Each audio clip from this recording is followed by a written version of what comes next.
Hi everybody, it's Mama Radha, and I'm going to read from you, I'm going to read to you a book called Do Hard Things. It's by a couple of twins, Alex and Brett Harris.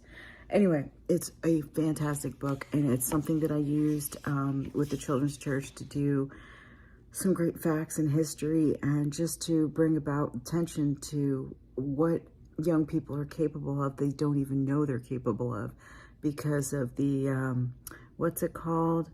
The something blah, blah, blah of low expectations. There's a saying, but anyway, whatever. So I highly recommend it. It's an excellent, excellent book for everybody. All right, so anyway, it says, the word teenager is so common today that most people don't even think about it. And if they do, it's usually not positive. According to the dictionary, a teenager is a person between the ages of 13 and 19 years old. There's a good chance you fall in that category if you're reading this book. It's supposed to be for teens. Like most teens, you attend school. This is a little older, have MySpace or Facebook profile. Today you could say Instagram or Snapchat, right? TikTok. What else? Oh, here's my face. And are more likely to take a photo with your phone than with the camera.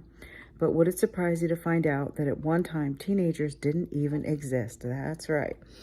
Don't believe us? How about a pop quiz? The first documented use of the word teenager was, it says A, Tyndale's first edition English New Testament in 1526. B, Shakespeare's Romeo and Juliet in 1623. C, Benjamin Franklin's Poor Richard's Almanac in 1739. D, Theodore Roosevelt's Strenuous Life speech in 1899. E, a Reader's Digest issue in 1941. Or F, Alex and Brett made it up for this book. They're silly. All right, hang on. I gotta change the page. What is the answer? I'm not entirely. I think it's like 100 years old. I'm not sure. The answer is E. That's right. The teenager has been around for less than 70 years. Okay, so I was close.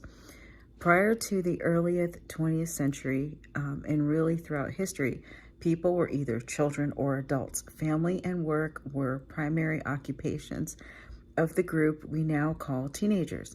In fact, in the 1900s, only 1 out of 10 American young people between 14 and 17 years old attended high school.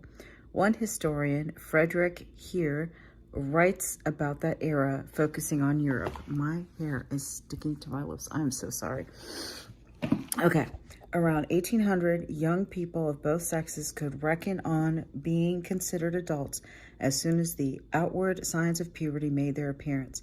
Girls attained marriageable age at 15. Boys could join the Persian army as officer cadets at the age of 15. Wow. Among the upper class, entry to university or to a profession was possible at the age of 15 or 16. The school leaving age and consequently the end of childhood was raised during the 19th century to 14. Interesting. So what was it like to be a teen back then, before the idea of teens even existed? Good question. To answer it, we'd like to introduce you to 3 young people from different times in the America's past. Their names are George, David, and Clara. This is my favorite part of the book, I think. They expound further in other chapters, but George was born in Northern Virginia in 1732 to a middle-class family. When he was 11 years old, he lost his father. Even though his peers never considered him very bright, he applied himself to his studies and mastered geometry, trigonometry, and surveying. Think algebra and calculus by the time he was 16. At 17 years old, George had the chance to put his studies to use at his first job. Talk about a job. Whew! Official surveyor of Culpeper County, Virginia.